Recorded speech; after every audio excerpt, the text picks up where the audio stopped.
so long is like alchemy. All right, y'all, here we go. I got a new video coming for y'all this week. And, you know, Madden's coming out, NBA 2K's on the way, and they've been trickling out the ratings of each star player. KD, Steph, LeBron, all these guys, the rookies. The rookies are rated pretty high. I think they've changed the scaling of the ratings, right?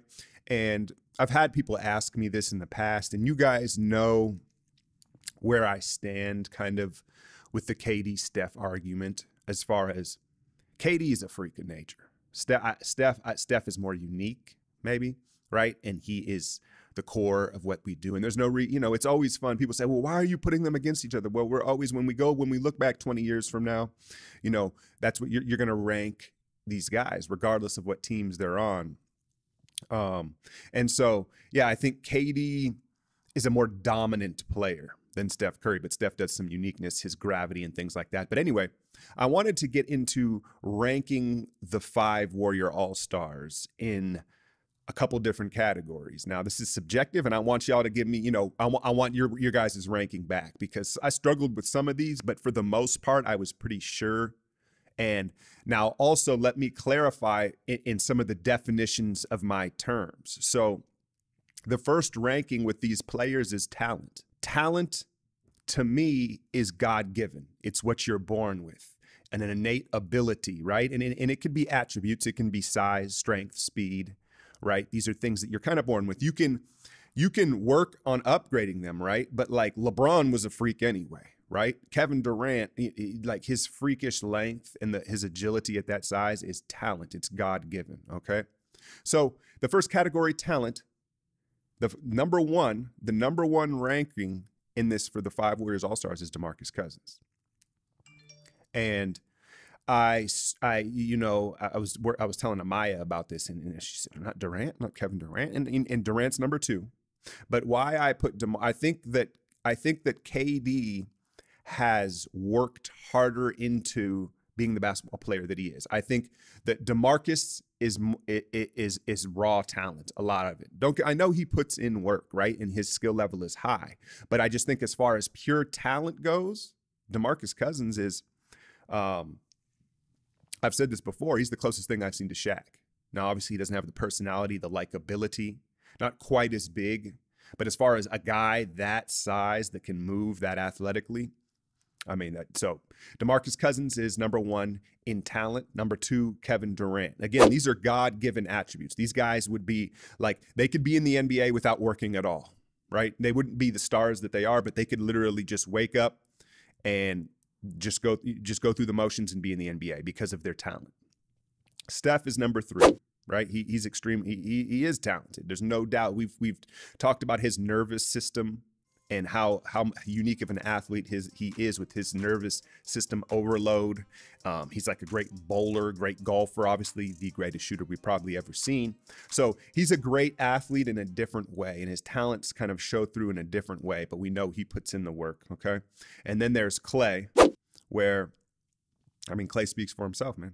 You know, you could put him right there with the greatest shooters, the defense, and, you know, he's just solid fundamentally, and then Draymond. So we're talking about talent. And so you can look at it and look at the list backwards, and you say, well, Draymond and then Klay, like I feel, have had to work the hardest to get to where they're at. And you could argue Steph. You could argue Steph with that statement, but I'm just saying they weren't given the talent. And you could perhaps flop Klay and Steph. Again, I want to hear your guys' list. So talent, DeMarcus Cousins, Kevin Durant, Steph Curry, Klay Thompson, and then Draymond Green. Next category is skill. And that's self-explanatory, but let me go ahead and explain it just in case. That is the work you've put in. How good of a dribbler are you? How good of a passer? How good of a shooter? Right? The actual skills of the game, how high are those? And there's usually a rule of thumb. The smaller the player, the more skill you need to have. Like you look at like an Isaiah Thomas, the one that's in the league currently, like his skill level has to be out of control to be in the NBA at 5'8", right? And then I correlate this back to fighting as well. You watch heavyweight fighters, they're not nearly as skilled as the bantamweights, right?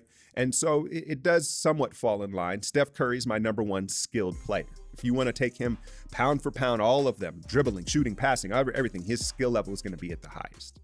Number 2 is Kevin Durant. And that's what makes him such a freak, because you throw out the size metric, if that's the right term. You throw out that size rule for this because he's 7'1", 7'1", one of the bigger, longer players in the league. But yet his skill level is there with the guards, with the Damian Lillards, the Steph Currys, the John Walls, the James Hardens, right? KD, you can watch him in these USA practices. He's doing the guard drills. So that's a part why he's so freakish. Number 3, DeMarcus Cousins. Very skilled. And I don't think, I think Durant being a wing, I think ups his skill level more than DeMarcus, but I'd listen to an argument that DeMarcus is more skilled than Durant. He just does it in a different way. He does it with more power, right? Then Klay Thompson, and then Draymond, backing up the list again. And I mean, you have to put Draymond at the end of this list with skill, right? I mean, it's not really an argument. Klay, while it's super skilled, he doesn't have a variety of skills of the other players, right? He's an elite shooter, he's an elite defender, but the ball handling, the passing are not there. All right, so my third quality or ranking in this rating system is uniqueness. And what I mean by that is essentially, how easily replaceable is this player? And before I get into this list, let me clarify this, that there are, because you would say, so I'm assuming you think, all right, Kevin Durant or Steph Curry, right? And yes, these guys are irreplaceable, but I'm not saying replace them with the same likeness, like a same caliber player, a guy that's just as good as them, but a guy that does the same things, not as good, is what I'm saying. Because if you look at like KD, you could say, oh, there's Paul George, there's Giannis, there's Jason Tatum. There's a plethora of long wing players that aren't as good as Kevin Durant yet, may never be, right? But they do the same type of things. And even with Steph, Steph has really revolutionized the point guard position. And now there's a lot of players that play like Steph. They're not as good as Steph, okay? So number 1 on my list of uniqueness, could you guess it? Is Draymond, right? Because go search throughout the league. Who's his comparison? If we took Draymond off of the Warriors, who do you say, okay, let's put this guy in here instead of Draymond? Who do you do that? Is it like Trevor Ariza?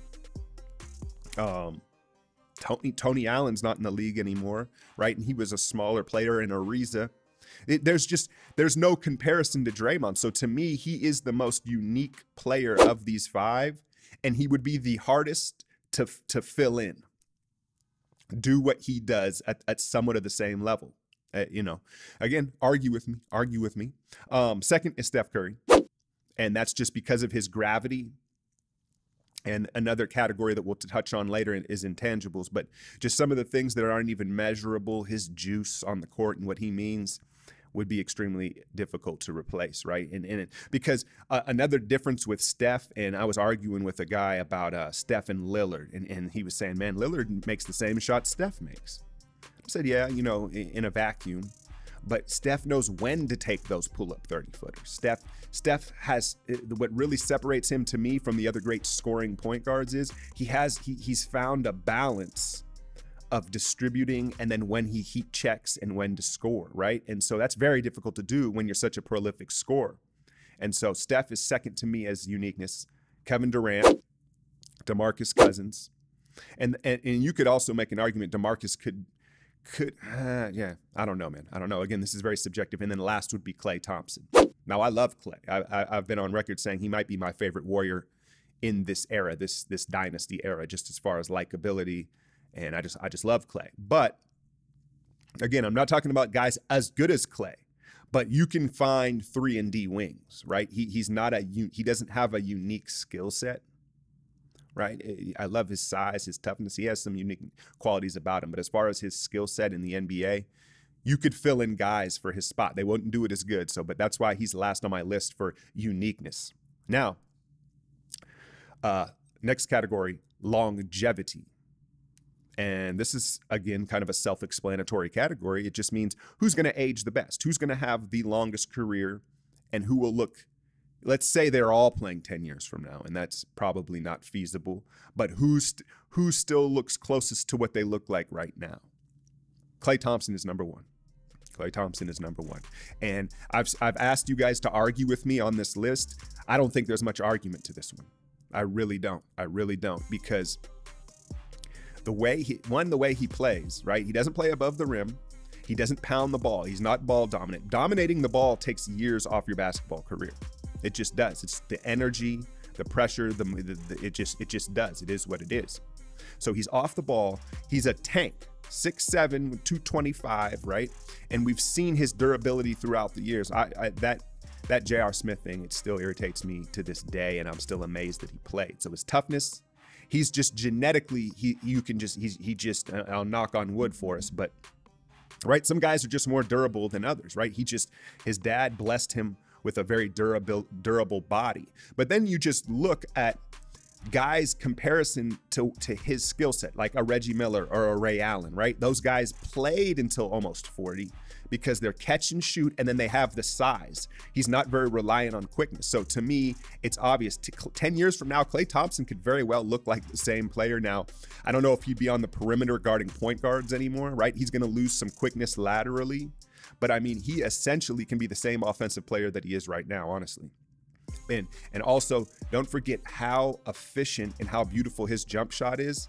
It's going to lend to the longevity of it. He's not reliant. Like one thing with Ray Allen, he had such a crazy high jump shot, right? As the legs started to go, he had to work harder in his conditioning and strength and conditioning to keep that high jump shot. Klay, not so much the case because he's so efficient with it. Next is, and this one I struggled with a little bit, is Draymond Green. And there was a part of me that wanted to put Draymond last on this list because you say, well, he's the least skilled, he plays the hardest, and he's the guy that's undersized for his position. All things working against longevity. But one thing that I wanted to take into account was love of the game, right? Love of the game. We know he's tough. And Draymond just strikes me as one of those guys that his love of the game is going to keep him in the league for a long time. Like, he will reinvent himself. But don't be surprised if 4 or 5 years from now, Draymond becomes a respectable spot-up shooter. And I think what it'll have to be is it'll be like a push shot. I've talked enough about his jump shooting. But I just think that, one, we know he's tough, right? We know he's tough and he's durable anyway.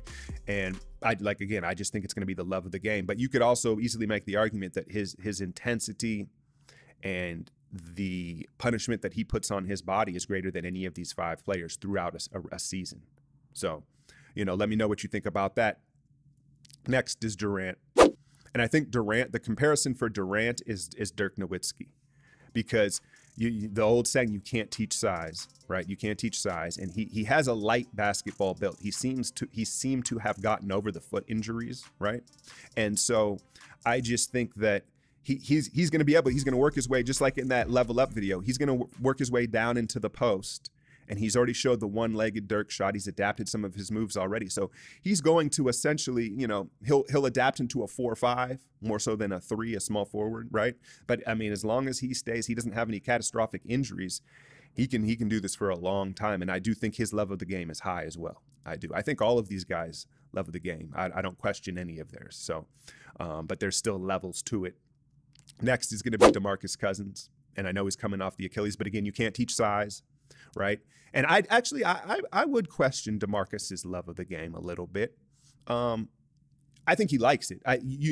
Eric Dampier or a Damian Jones right now, right? Those are guys where you're like, I don't know, man, if he even likes to play basketball that much, right? So I'm not saying that. DeMarcus is a good competitor. I know he likes basketball, but I haven't watched him close up enough, obviously not being a Warrior, to state, oh, he loves the game. So I don't know about that, but I just know that his size ain't going nowhere and his footwork ain't going nowhere, okay? And then y'all probably don't want to hear this, but the easy answer for the least longevity of these 5 is Steph. And I'm just going off history of size.